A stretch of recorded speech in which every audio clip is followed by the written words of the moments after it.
SSC নিয়োগ দুর্নীতিতে চাকরিহারা group C কর্মীদের মাসে 25,000 টাকা এবং গ্রুপ ডি কর্মীদের 20,000 টাকা করে ভাতা দেওয়া হবে, এমনটাই ঘোষণা করেছেন মুখ্যমন্ত্রী মমতা বন্দ্যোপাধ্যায়। সুপ্রিম কোর্টে রাজ্য সরকার মামলা দায়ের করে রায় পুনর্বিবেচনার আর্জি জানিয়েছে, আর তা নিষ্পত্তি না হওয়া পর্যন্ত এই ভাতা দেওয়া হবে বলে জানিয়েছেন মুখ্যমন্ত্রী। মমতার এই ভাতার সিদ্ধান্তকে ভাঁওতা বললেন প্রাক্তন বিচারপতি তথা সাংসদ অভিজিৎ গঙ্গোপাধ্যায়। নদিয়ায় তিরঙ্গা যাত্রায় যোগ দেন বিজেপির এই জনপ্রিয় সাংসদ।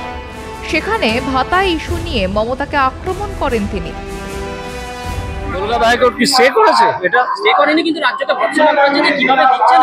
স্টে যদি না করে থাকে তাহলে আগামী দিনে আমার ধারণা এটা স্টে হয়ে যাবে, কারণ এটা একটা ভাঁওতা। মমতা ব্যানার্জি যেমন ভাঁওতা দিয়ে থাকেন, যেমন মিথ্যে কথা বলে থাকেন, এটাও সেই রকম। যাদের চাকরি চলে গেছে তাদের সঙ্গে একটা ক্রূর ভাঁওতা।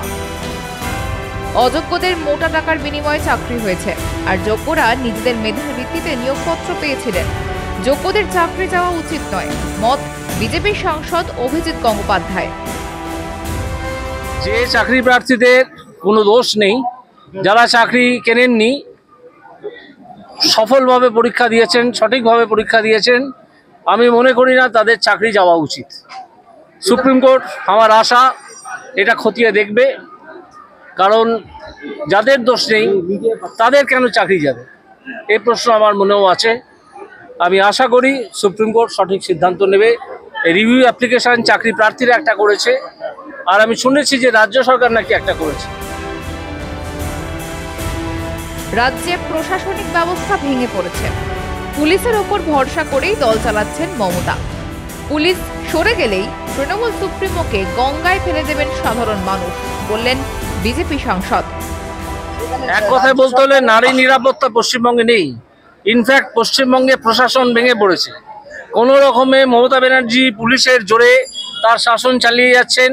পুলিশ যেদিন তার ওখান থেকে হাত তুলে নেবে, সেদিন মমতা ব্যানার্জি সোজা গঙ্গায় গিয়ে পড়বেন নবান্ন থেকে। মমতা ব্যানার্জি মোটামুটি শেষ হয়ে এসছেন। আপনারা একটা জিনিস লক্ষ্য করবেন, মমতা ব্যানার্জির মুখ শুকিয়ে গেছে, তার দলীয় মুখপাত্রদের মুখ শুকিয়ে গেছে। বিজেপির ধাক্কা, বিজেপির এই যে জনজোয়ার, এটা তারা বুঝে উঠতে পারছেন না যে কেন এত মানুষ। উল্লেখ্য, রাজ্য সরকারের ভাতা দেওয়ার সিদ্ধান্তকে চ্যালেঞ্জ করে আদালতের দ্বারস্থ হন বঞ্চিত চাকরি প্রার্থীরা। সোমবার সেই মামলার শুনানিতে মামলাকারীদের হয়ে সওয়াল করেন আইনজীবী বিকাশ রঞ্জন ভট্টাচার্য।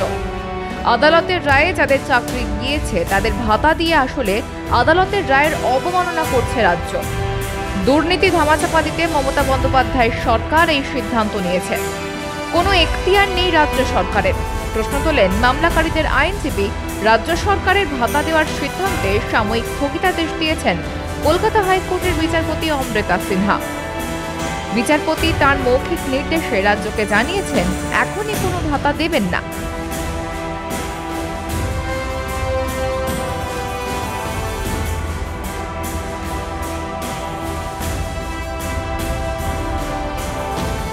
সামনে বিধানসভা ভোট, তাই নিজের ভোট ব্যাংক ধরে রাখতে চাকরিহারাদের মন খুশি করার জন্যই কৌশল নিয়েছিলেন মমতা।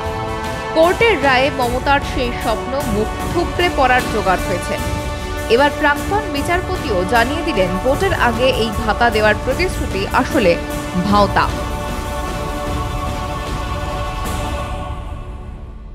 ব্যুরো রিপোর্ট, মাধ্যম।